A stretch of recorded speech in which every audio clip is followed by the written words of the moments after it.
Thank you for joining us for Turn the Page with Paige, brought to you by Southwestern Illinois College. I'm your host, Paige Holsey. People love their pets, their dogs, their cats. They're like children to some. But when you think about house pets, chickens probably don't come to mind. But that's part of the charm of Dandelion. From Montgomery County author and farmer Kim Carr, the children's book Dandelion My House Chicken is now available. It follows the real-life story of a chicken hatched by a duck. It really is a fantastic way for children to learn about farm life with a little humor. Author Kim Carr from New Florence, Missouri joins us here in studio. Thank you so much for being here. Thank you, Paige. I appreciate it. Okay, so from day one, Dandelion really was special. Can you just retell a little bit of the story that you share in your book about her connection to the ducks on your farm? Right. Being a small farmer, I've got an assortment of animals, cows, chickens, ducks, and stuff. And Dandelion happened to be hatched by one of my ducks. And ducks don't make the best moms for baby chicks because the ducks want to go out to the pond and the chicks can't follow them. So I had, picked her up and set her aside and stuff because I figured I was going to have to raise her in the house. Well, the same day it happened to be that one of my ducks hatched some babies, but she had had her nest up in a tree. And one of the babies fell out and I couldn't get the baby back into the nest. So I ended up raising Dandelion and Buttercup together in the house, and it just kind of grew from there. I am sure you have countless stories from over the years on a farm. So why was it that this one really stuck out to you so much so that you wanted to turn it into a book? Well, I've been wanting to write books forever. I just didn't know how. And so that was a moment at the time. It seemed right.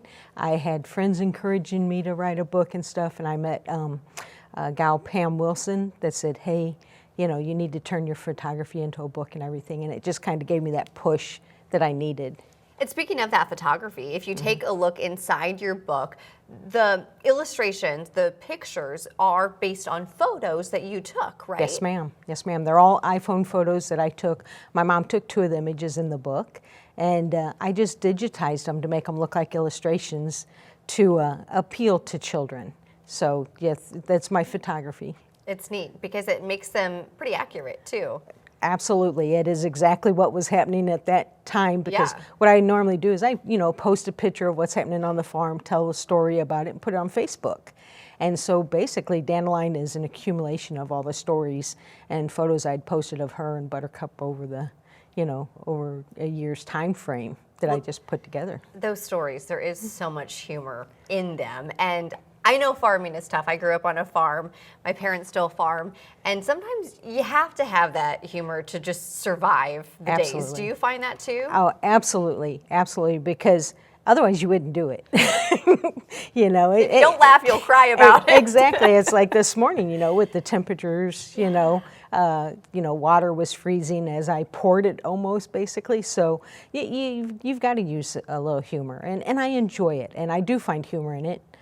So I share that. And you and I were just talking the other day about, these bitterly cold winter days, and isn't it when the calves love to be born, and talking about the frozen water. And I think that those are things, intricacies in the farming community that people who maybe don't live on a farm or weren't raised on a farm, they don't know, so they can't appreciate them. And what I like about your book is it really makes it an accessible way to start a conversation that can be educational for kids, to make them think about those things that farmers deal with every day. Right. What are some of the things that you hope children learn when they're reading about Dandelion? Well, I think that just compassion for animals and anything that, if you have a passion for it, you're going to find humor in it and fun. But, people don't associate that their eggs come from chickens, which live on a farm.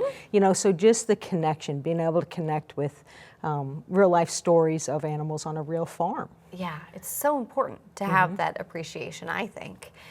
I have no doubt you could fill a library with stories. Like you said, you filled Facebook with them. Right. And you're not going to stop with just Dandelion because they're such great stories. Tell me about the next book that you have in the works. My next book that I have for Around the Farm series will be about my Great Pyrenees, about my dogs. I adopted a dog and 13 days later, she had 11 puppies. I have so many questions. Did you know she was pregnant? That seems like a lot of puppies. Is that normal? Well, it is normal. A big litter, big dogs have big litters. Okay. When I adopted her, They didn't think she was pregnant. I thought she was. You quickly confirmed it. And so they wanted to get her spayed, which is natural and stuff. I said, I would like to wait 63 days, which is their gestation period. Okay. I said, I'd like to wait at least that long before I do anything. And I'm so glad we did, you know, because like I said, 13 days later, she had 11 puppies, and it is such a wonderful story. So many people jumped in to help and naming the puppies, and it's a really fun story too. Well, I look forward to seeing that. And the Great Pyrenees, they make great dogs to have around the farm, right? They're like fierce protectors, aren't they? They are very protective. They're very sweet to people and stuff. And they're not a dog that wants to attack something else, but their bark is just ferocious, and they will not. So like if the coyotes are coming up for a meal, I mean, they will just stand there and just bark and intimidate with their size and stuff. And so they help keep watch of your dandelions. They do. They keep watch of everybody on the farm. Yeah. What a great story. Well, I look forward to seeing that. Speaking of great stories, I would love to hear your recommendation for a children's book from another author or illustrator that you like. Okay, Twist of Fate. I just found that book this past summer at the little library and the little bookstore in Washington. Yeah. And it's a true story, and I love true stories, and it's about animals.